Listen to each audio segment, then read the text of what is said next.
ಕಾರ್ಯಕ್ರಮದ ಪ್ರಾರಂಭದಲ್ಲೇ ನೀವು ಹೇಳೋಕೆ ಪ್ರಾರಂಭ ಮಾಡಿದ್ರಿ, ಏನಪ್ಪಾ ಅಂದ್ರೆ ನಮ್ಮ ಕರ್ನಾಟಕದಲ್ಲೇ ಅದು ಮುಖ್ಯ ಭಾಗದಲ್ಲಿ ಇರುವಂತಹ ಚಿಕ್ಕಬಳ್ಳಾಪುರದ ಸಮೀಪದಲ್ಲಿರುವ ನಂದಿ ಬೆಟ್ಟದ ಕುರಿತು, ಅದರ ವಿಶೇಷತೆಯ ಕುರಿತು ಹೇಳ್ತಿದ್ರಿ. ಮಾತುಕತೆ ಮುಂದುವರಿಸೋಣವೇ? ಖಂಡಿತ. ನೋಡಿ, ಜೀವಂತದಲ್ಲಿ ಪ್ರತಿಯೊಬ್ಬ ಮನುಷ್ಯನಿಗೂ ಒಂದು ನಂಟು ಅಂತ ಇರುತ್ತೆ. ನಂಟು ಅಂದ್ರೆ ನಮ್ಮ ಈ ಬ್ರಹ್ಮಾಂಡ ಲೋಕಕ್ಕೂ ತಮಗೂ ಇರತಕ್ಕಂಥ ಒಂದು ನಂಟು ಹೇಗೆ ಬೆಳೀತು ಅನ್ನೋದು ದೈವಾನುಗ್ರಹ. ಹಾಗೇನೆ ಇವತ್ತಿನ ದಿವಸ ಪ್ರತಿಯೊಬ್ಬ ಮನುಷ್ಯ ಆ ಕಾಲದಿಂದಾನೂ ಬಂದಿರತಕ್ಕಂಥದ್ದು, ಯುಗ ಯುಗಾಂತರದಿಂದ ಬಂದಿರತಕ್ಕಂಥದ್ದು ನಂದಿಗೂ ವಿಶೇಷವಾಗಿ ಕಪಿಶ್ರೇಷ್ಠನಿಗೂ ಇರತಕ್ಕಂಥ ನಂಟು. ಪ್ರತಿಯೊಬ್ಬ ಮನುಷ್ಯನಿಗೂ ಇವತ್ತಿನ ದಿವಸ ಜೀವನದಲ್ಲಿ ವಿರಹ ಅನ್ನೋದು ಗಂಡ ಹೆಂಡತಿ ಹೇಗಿರುತ್ತೋ ಆ ಬಾಂಧವ್ಯ ವಿರಹ ಅಂತ. ಈ ವಿರಹ ಪಾರ್ವತಿ ಪರಮೇಶ್ವರದಲ್ಲಿ ಒಂದಲ್ಲ ಒಂದು ದಿನ ಕಲಹ ಬಂದಾಗ ಕಪಿಶ್ರೇಷ್ಠರಾಗಿರ್ತಕ್ಕಂಥ ಪಾರ್ವತಿ ಪರಮೇಶ್ವರಿಗೆ ಹುಟ್ಟಿರತಕ್ಕಂಥ ಕಪಿಶ್ರೇಷ್ಠವಾದ ಒಂದು ಮಗು, ನನಗೆ ಕೋತಿ ಅಂತ ಮಗುನೇ ಬೇಕು ಅಂತ ಪಾರ್ವತಿ ಹಠ. ಪರಮೇಶ್ವರನು ಎಂತ ಹುಟ್ಟು ನಿನಗೆ, ಇಂಥ ಕಪಿಶ್ರೇಷ್ಠವಾದ ಮಗು ನಿನಗೆ ಬೇಕು ಅಂದರೆ ನೀನು ಭೂಮಿಯಲ್ಲಿ ವಿಶೇಷವಾಗಿರ್ತಕ್ಕಂಥ ಅವತರಣ ತಗೋಬೇಕು, ಕೈಲಾಸವನ್ನು ಬಿಡಬೇಕಾಗತ್ತೆ, ಇದೇ ಲೋಕನೀತಿ ಅಂತ. ಸರಿ ಆಯಿತು, ಪರವಾಗಿಲ್ಲ, ಆದರೂ ಕಪಿ ಅಂತ ಮಗು ಇರಲೇಬೇಕು ಅಂತ. ಜಗತ್ತಲ್ಲಿ ಎಲ್ಲವನ್ನೂ ಸೃಷ್ಟಿ ಮಾಡಿದ್ದೀವಿ, ಆದರೂ ಒಂದು ಮಗು ಬೇಕು ಅಂತ. ಆ ವಿರಹ ಅಂದಾಗ ಜೀವನದಲ್ಲಿ ಪಾರ್ವತಿ ಪರಮೇಶ್ವರನಿಗೆ ವಿರಹ ಬಂದಾಗ, ಆ ಕಲಹ ಆದಾಗ ಇಂಥ ಒಂದು ವಿರಹವನ್ನ ಸಂಗಮವಾಗಿ ಸಿಗತಕ್ಕಂಥದ್ದು ಸಾಕ್ಷಾತ್ ನಂದೀಶ್ವರ ಕಪಿಶ್ರೇಷ್ಠ. ಅದಕ್ಕೆ ಇವತ್ತು ಸಾಕ್ಷಾತ್ತು ಯಾವುದಾದ್ರೂ ಎಲ್ಲಾದರೂ ಹಳ್ಳಿಯಲ್ಲಿ ನೋಡ್ಬೋದು, ಎಲ್ಲ ಒಂದು ನಂದಿ ಅಥವಾ ಒಂದು ವೃಷಭ ಅಥವಾ ಒಂದು ಎತ್ತು ತನಗೆ ತಾನಾಗೇ ಹೋಗ್ತಿದ್ರೆ ಕಪಿಗಳು ತಾನು ತನ್ನ ಮೇಲೆಯೇ ಕೂತ್ಕೊಂಡು ಸಂಚಾರಕ್ಕೆ ಹೋಗುತ್ತೆ. ಈ ರೀತಿಯಾದ ಒಂದು ಸಂಗಮ ಅಪರೂಪವಾದ ದೃಶ್ಯಗಳನ್ನ ಸಾಧಾರಣವಾಗಿ ಹಳ್ಳಿಯವರು ನೋಡ್ತಾ ಇರ್ತಾರೆ. ಅಂದರೆ ನಂದೀಶ್ವರನು ಎಲ್ಲಿ ಪ್ರತಿಷ್ಠಾಪನೆ ಮಾಡ್ತಾರೋ ಗೊತ್ತೇ ಇಲ್ಲದೆ ಅಲ್ಲಿ ಒಂದು ಕೋತಿ ಬಂದು ತನಗೇ ತಾನೇ ಗೊತ್ತಾಗದೆ ಸಾಯ್ತಕ್ಕಂಥದ್ದು. ಅಂದರೆ ಕಾರ್ ಹೋಗ್ತಾ ಇದ್ದ ಭಾಗದಲ್ಲೇ ಅಲ್ಲಿ ಸತ್ತು ಹೋಗುತ್ತೆ. ಅಲ್ಲೇನು ಮಾಡ್ತಾರೆ, ಒಂದು ದೇವಸ್ಥಾನ, ಒಂದು ಕಪಿಶ್ರೇಷ್ಠನ ಆಂಜನೇಯನ ದೇವಸ್ಥಾನವನ್ನು ಕಟ್ತಾರೆ. ನೋಡಿ, ನಂದಿ ಮುಂದೆನೇ ಆಂಜನೇಯ ಬಂದ್ಬಿಟ್ಟ. ಇಲ್ಲ, ಒಂದು ಆಂಜನೇಯ ದೇವಸ್ಥಾನದ ಮುಂದೆ ಒಂದು ಎತ್ತು ತನಗೆ ತಾನಾಗೇ ಸಾಯುತ್ತೆ, ಗೊತ್ತೇ ಇಲ್ಲದೆ ಅಲ್ಲೊಂದು ಜೀವ ಸಮಾಧಿ, ಅಲ್ಲಿ ಒಂದು ನಂದೀಶ್ವರನ ದೇವಸ್ಥಾನ ಇರಲಿ, ನಂದಿ ಬೆಟ್ಟ, ನಂದಿ ಕಂಬ ಅಂತ ಹೇಳಿ ಪ್ರತಿಷ್ಠಾಪನೆ. ಹಾಗೆ ನಂದಿ ಬೆಟ್ಟದಲ್ಲಿ ಇವತ್ತಿನ ದಿವಸ ಎಲ್ಲೆಲ್ಲಿ ಕರ್ನಾಟಕದಲ್ಲಿ ನೋಡ್ಕೊಂಬನ್ನಿ, ಎಲ್ಲೆಲ್ಲಿ ನಂದಿ ಇದಾನೋ ಅಲ್ಲಲ್ಲಿ ನಂದಿ ಮುಂದೆ ಆಂಜನೇಯ, ಇಲ್ಲ ಆಂಜನೇಯನ ಮುಂದೆ ನಂದೀಶ್ವರ. ಇದು ವಿರಹ ಅಂತಕ್ಕಂಥ ಪಾರ್ವತಿ ಪರಮೇಶ್ವರನ ಕಲಹದ ಮಧ್ಯದಲ್ಲಿ ಇವರಿಬ್ಬರ ಭೇಟಿಯಿಂದ ಸಂಗಮವಾಗಿರ್ತಕ್ಕಂಥ ದಿನ. ಅದಕ್ಕೆ ಇವತ್ತು ನಾವು ನೀವು ಅಂಥ ಒಂದು ವಿಶೇಷವಾಗಿರ್ತಕ್ಕಂಥ ಕ್ಷೇತ್ರ ಮಹಿಮೆ ಅಂದರೆ, ಪ್ರತಿಯೊಬ್ಬ ಮನುಷ್ಯ ಕುಪ್ಪೂರು ಕ್ಷೇತ್ರಕ್ಕೆ ಹೋದಾಗ ಯಾರ್ಯಾರು ಕಲಹವನ್ನ ಜೀವನದಲ್ಲಿ ಮಾಡ್ಕೊಂಡಿದ್ದೀರ, ಯಾರ್ಯಾರಿಗೆ ವ್ರತ ನಿಯಮದಲ್ಲಿ ಯಾವ ಕೆಲಸ ಕೈಂಕರ್ಯಗಳು ಆಗಿಲ್ವೋ ಅವರ ಜೀವನದಲ್ಲಿ ನನ್ನ ಕೆಲಸ ಆಗಬೇಕು ಅಂದರೆ ವೃಷಭದಲ್ಲಿ ಕೂತಿರೋನು ಕೇತು. ಕೇತು ಅಂದರೆ ಕಪಿ ಶ್ರೇಷ್ಠ.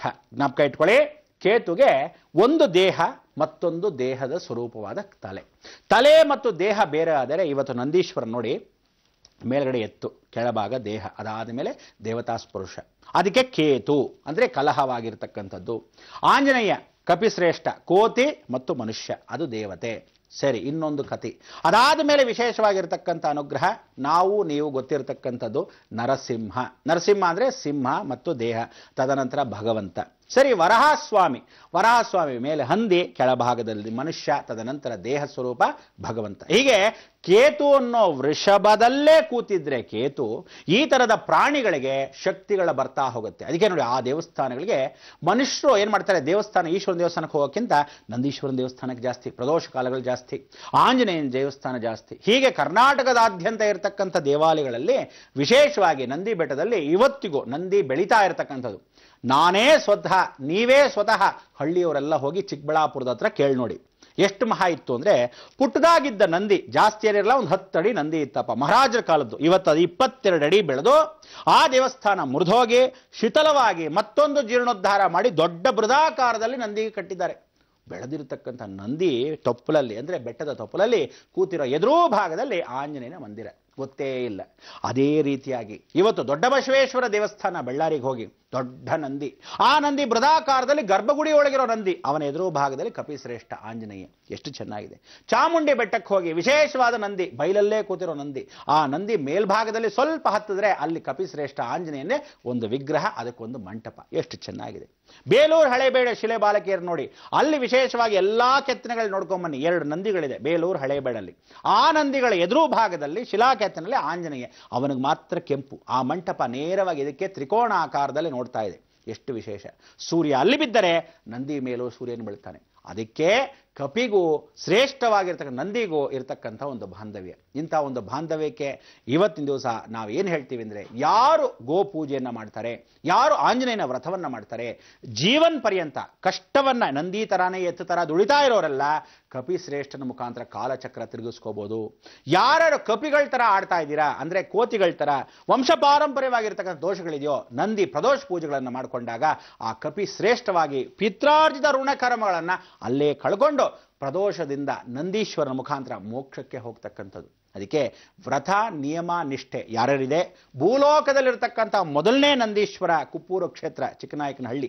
ಅದಕ್ಕೆ ನೀವೇನು ಮಾಡಬೇಕು, ಯಾರಿಗೆ ವ್ರತ ಇಟ್ಕೊಳ್ಳಿ, ನಿಮ್ಮ ಜೀವನದಲ್ಲಿ ಅಕಸ್ಮಾತ್ ಸರಿಯಾಗಬೇಕು, ಜೀವನ ಚೆನ್ನಾಗಬೇಕು ಅಂದರೆ ಒಂದೇ ವ್ರತವನ್ನು ಹಿಡಿಯೋದಂದರೆ ಆ ನಂದೀಶ್ವರನಿಗೆ ಬೆಣ್ಣೆ ಅಲಂಕಾರ. ಎಲ್ಲಾದರೂ ಸರಿ, ದೊಡ್ಡ ನಂದಿಗಾದ್ರೆ ನೀವೇನು ಮಾಡ್ತೀರಾ, ಬೆಣ್ಣೆ ಅಲಂಕಾರ ಮಾಡಿಸು ಅಂದರೆ ಎಷ್ಟೋ ಲಕ್ಷಾಂತರ ರೂಪಾಯಿ ಅಷ್ಟು ಬೆಣ್ಣೆ ತರಬೇಕಲ್ಲ. ಅದಕ್ಕೆ ಪುಟ್ಟದಾಗಿರೋ ನಂದಿಗೆ ಕನಿಷ್ಠ ಪಕ್ಷ ನಮ್ಮ ಕೈಲಾದ ಸೇವೆ ಅಂದರೆ ನಾವು ಒಂದು ಬೆಣ್ಣೆ ಅಲಂಕಾರ ಮಾಡಿಸ್ತೀವಿ. ನಂದೀಶ್ವರ ನಮ್ಮ ಕಷ್ಟಗಳನ್ನು ಹೋಗಲಾಡಿಸು, ನಮ್ಮಲ್ಲಿ ಎಂಥ ಕಷ್ಟ ಇರಲಿ ಮೋಕ್ಷಕ್ಕೆ ಅಂದರೆ ಹಳೇ ಕರ್ಮಗಳನ್ನು ಕಳೆದು ಪರಿಪೂರ್ಣ ಮೋಕ್ಷಕ್ಕೆ ಹೋಗಬೇಕು ಅಂದರೆ ಆ ಬೆಣ್ಣೆ ಅಲಂಕಾರವನ್ನು ಮಾಡಿಸು ಅಂತ. ಅದಕ್ಕೆ 3 ಬಾಗಿಲು ಎದುರು ಇರತಕ್ಕಂಥ ಉತ್ತರ ನಂದಿ ಇಡೀ ಜಗತ್ತಲ್ಲಿ ಒಂದೇ ಕುಪ್ಪೂರು ಕ್ಷೇತ್ರದಲ್ಲಿ. ಹೀಗೆ ಪ್ರತಿಯೊಬ್ಬರ ಜೀವನದಲ್ಲಿ ಆಂಜನೇಯ, ಕುಪ್ಪೂರು ನಂದೀಶ್ವರ ವಿಶೇಷವಾಗಿರ್ತಕ್ಕಂಥ ಒಂದು ಸಂದಿಗ್ಧ ಕಾಲದಿಂದ ಪ್ರತಿಯೊಬ್ಬ ಮನುಷ್ಯ ಪೂರ್ವಾರ್ಜಿತ ಕರ್ಮಗಳನ್ನು ಕಳ್ಕೊಳ್ಳೋಕ್ಕೆ ನಂದಿ ಪೂಜೆ, ಪ್ರದೋಷ ಕಾಲಗಳಿಗೆ ಅಮಾವಾಸ್ಯೆ ಪ್ರದೋಷ ಮತ್ತು ಪೌರ್ಣಮಿ ಪ್ರದೋಷ, ನಂದೀಶ್ವರನ ಮುಖಾಂತರ ಅಂದರೆ ಯಾರು ಎತ್ತಿನ ಥರ ಕಷ್ಟ ಪಡ್ತಾನೆ ಇದ್ದೀರಾ ಆಂಜನೇಯನ ಬಾಲ ಹಿಡ್ಕೋಬೇಕು. ಭಗವಂತ ಆಂಜನೇಯ ಕಪಿಶ್ರೇಷ್ಠ ನಮ್ಮ ವಂಶದಲ್ಲಿರೋ ಎಲ್ಲ ಕಷ್ಟಗಳನ್ನು ಹೋಗಲಾಡಿಸಿ ಮುಂದಿನ ಪೀಳಿಗೆಗಳು ಚೆನ್ನಾಗಿಡಕ್ಕೆ ಅವಕಾಶವನ್ನು ಮಾಡಿಕೊಳ್ಳು, ಕಲಿಯುಗ ಶ್ರೇಷ್ಠ ರುದ್ರಪುರುಷ ಅಂಥೇಳಿ ಸ್ಮರಣೆ ಮಾಡ್ಕೋಬೇಕು. ಇಂಥ ಆಂಜನೇಯನ ರಾಮನವಮಿ ದಿವಸ ನೀವೆಲ್ಲ ಮಾಡಬೇಕಾದಿಷ್ಟೇ, ಯಾರ್ಯಾರು ಪಾನಕವನ್ನು, ಯಾರ್ಯಾರು ಕೋಸಂಬರಿಯನ್ನು, ಯಾರು ವಿಶೇಷವಾಗಿ ಪಾನಕ ಅಂದರೆ ಸುಮ್ಮನೆ ಪಾನಕ ಅಲ್ಲ, ಬೆಣ್ಣೆ ವಿಶೇಷವಾಗಿ ಸೇರ್ಕೊಂಡ್ಬಂದು ಬೆಣ್ಣೆ ಅಲ್ಲ, ಯಾವತ್ತೂ ತಿಳ್ಕೊಳ್ಳಿ, ಸ್ವಲ್ಪ ಬೆಣ್ಣೆ ಸ್ವಲ್ಪ ಪಾನಕ, ಅದಕ್ಕೆ ರಾಮರಸ ಅಂತ ಕರಿತೀವಿ. ಅದಕ್ಕೆ ಆ ಬೇಲ್ದ ಹಣ್ಣಲ್ಲಿ ಮಾಡ್ತಕ್ಕಂಥ ಪಾನಕ ರಾಮನಿಗೆ ಪ್ರಿಯ. ನಂದೀಶ್ವರನ ಅನುಗ್ರಹದಲ್ಲಿ ಬೆಣ್ಣೆ ಸ್ವಲ್ಪ ಮಟ್ಟಿಗೆ ನೈವೇದ್ಯಕ್ಕೆ ಆಂಜನೇಯ ಕೊಡಬೇಕು. ಅದಕ್ಕೆ ಆ ತುಟಿಗೆ ಮೆತ್ತಾರೆ, ಇಲ್ಲ ಬಾಲಕ್ಕೆ ಮೆತ್ತಾರೆ. ಯಾತಕ್ಕೆ ಆ ಬಾಲಕ್ಕೆ ತುಟಿಗೆ ಮೆತ್ತಾರೆ ಅಂದರೆ, ಸೂರ್ಯನ ಹತ್ರ ಹೋಗ್ತಾ ಇದ್ದಾಗ ಆಂಜನೇಯ ದೇವಿ ಏನು ಮಾಡಿದ್ಲು, ಆ ತುಟಿಗೆ ಸ್ವಲ್ಪ ಮೆತ್ತದು, ಅಯ್ಯೋ ಉರಿತೋಗ್ತಿದೆ ನೋಡಿ, ಬಾಯೆಲ್ಲ ಕೆಂಪಾಗಿ ಊದ್ಕೊಂಡ್ಬಿಡ್ತು ಅಂತ ಹೇಳಿ ಸ್ವಲ್ಪ ಬೆಣ್ಣೆ ಮೆತ್ತಾಳೆ. ಅದೇ ರೀತಿ ಬಾಲ ಅಂದರೆ ಸೀತಾಮ್ನವರು ಆ ಬಾಲಕ್ಕೆ ಬೆಣ್ಣೆ ಹಚ್ಚಿ, ಅಯ್ಯೋ ಆಂಜನೇಯ ನೀನು ಈ ಲಂಕೆಯನ್ನು ಸುಟ್ಟಾಗ ಅದು ಶಮನ ಮಾಡ್ಕೊ ಅಂತ ಹೇಳಿ ಆ ಬೆಣ್ಣೆಯನ್ನು ಹಚ್ತಾಳೆ ಸೀತಾಮ್ನವರು. ಅದಕ್ಕೆ ಅಂಜನಾದೇವಿ ಪಾರ್ವತಿ, ಸೀತಾದೇವಿ ಸಾಕ್ಷಾತ್ ಲಕ್ಷ್ಮಿ, ದುರ್ಗಾಲಕ್ಷ್ಮಿ ಸಮೇತವಾಗಿ ಬೆಣ್ಣೆಯನ್ನು ಆಂಜನೇಯನ ಕೊಟ್ಟು ರಾಮರಸವಾಗಿರತಕ್ಕಂಥ ಬೇಲ್ದ ಹಣ್ಣಿನ ಪಾನಕವನ್ನು ಜನಕ್ಕೆ ಹಂಚಿದಾಗ ರಾಮನವಮಿ ಎಂದು ಬಹಳ ವಿಶೇಷ. ಅದಕ್ಕೆ ಅವನೇನು ಹೇಳ್ತಾನೆ, ಹನುಮತ್ ಜಯಂತಿ ಇದ್ದಾಗ ನನ್ನ ಪೂಜೆ ಮಾಡೋದಲ್ಲ, ರಾಮನ ಪೂಜೆ ಮಾಡಿ. ಅದಕ್ಕೆ ರಾಮನಿಗೆ ಆಂಜನೇಯನ ಪೂಜೆ ಮಾಡಿದ್ರೆ ರಾಮನಿಗಿಷ್ಟ, ರಾಮನವಮಿ ದಿವಸ ಆಂಜನೇಯನ ಪೂಜೆ ಮಾಡಿದ್ರೆ ರಾಮನಿಗಿಷ್ಟ, ರಾಮನ ಪೂಜೆ ಮಾಡಿದ್ರೆ ಆಂಜನೇಯನಿಗಿಷ್ಟ. ಆ ರೀತಿ ನೀವು ರಾಮನವಮಿ ಎಂದು ಎಲ್ಲರೂ ಶ್ರೀರಾಮ ಶ್ರೀರಾಮ ಅನ್ನೋ ಪುಸ್ತಕಗಳನ್ನ ಬರೆದಿ ವಿಶೇಷವಾಗಿ ಭಗವಂತನ ಕೃಪಾ ಕಟಾಕ್ಷಕ್ಕೆ ಪಾತ್ರವಾಗಬೇಕು. ಇದೊಂದು ಒಳ್ಳೆ ಕ್ಷೇತ್ರ. ಇವತ್ತು ಕರ್ನಾಟಕದಲ್ಲಿ ನಡೆದಾಡೋ ಆಂಜನೇಯ ಎತ್ಕೊಂಡ್ರೆ ಪ್ರತಿಯೊಬ್ಬನು ಸೇವೆ ಮಾಡ್ಬೋದು, ಎತ್ಕೊಂಡು ಓಡಿಸ್ತಾನೆ ನಿಮ್ಮನ್ನ ಆಂಜನೇಯ. ಉತ್ಸವ ಮೂರ್ತಿ ಸಾಧಾರಣ ಅನ್ಕೋಬೇಡಿ, ಎಷ್ಟು ಚೆನ್ನಾಗಿ ಓಡಿಸ್ತಾನೆ ಅನ್ನೋದು ನೀವು ಅನುಭವ ಪಡಬೇಕು. ಅದಕ್ಕೆ ರಾಮನವಮಿ ಮೇಲೆ ರಾಮ ಬರ್ತಾ ಇರ್ತಾನೆ ಪಲ್ಲಕ್ಕಿಯಲ್ಲಿ, ಆಂಜನೇಯನ ಎತ್ಕೊಳ್ಳೋಕ್ಕೆ ನಿಮ್ಮ ಸೇವೆ. ಇಲ್ಲಿಂದ ಪಕ್ಕದ ರೋಡ್ಗೂ ನಾನು ಎತ್ಕೊತೀನಿ ಅಂತ ಎತ್ಕೊಳ್ಳಿ, ಇನ್ನೊಂದು ಸ್ವಲ್ಪ ದೂರ ಎತ್ಕೊಳ್ಳಿ, ಅವನು ಎಲ್ಲೆಲ್ಲಿ ಓಡ್ತಾನೋ ನಿಮಗೇ ಅನುಭವ ಆಗುತ್ತೆ.